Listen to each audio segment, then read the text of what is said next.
The kids were looking up, finding seashells and playing in the sand. Jason and Teresa Mattingly say they were enjoying the perfect beach day with their 2 young children when the unthinkable happened. We go to the beach, we think of water safety, and this never, ever once crossed my mind. And of course, looking now, I'm like, well, of course.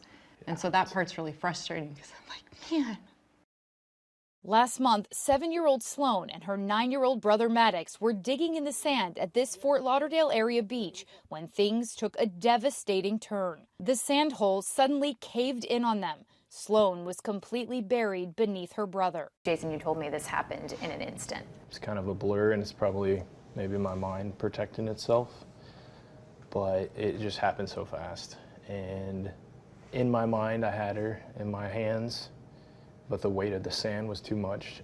It didn't matter that we were literally right there. It was just a hole and there's nothing. And then it just became chaos and horror. Several people frantically calling 911. The father started yelling for help, but his child is caught in a hole in the sand. My husband's up there and a bunch of men are digging on the beach. People were desperate to help you. I only knew of one. It was a woman who I told her to call 911, and then it turned out she's a nurse. Once Maddox our son got out of the sand and they were checking him out on the beach, she stayed with him because I wanted to be digging, and so she sat with him the whole time, and she was just so kind. The family says it took nearly 20 minutes to fully get the children out of the hole several feet deep, but say it felt like time stood still. Sloan was rushed to a nearby hospital. Tragically, she did not survive. What would you say to those people who were on the beach who jumped in? I'm sorry. I'm so sorry. You witnessed pure horror. Thank you to the first responders. The hospital, everyone. Everyone tried their hardest, and unfortunately it didn't work out in our favor. Experts warn that sand holes, even relatively small ones, pose serious danger on the beach. Take a group of kids ages 5 to 11 years old, all varying in height, the shortest 3'7", the tallest 4'11". Experts say any hole dug should be no deeper than the knee of the shortest person digging it.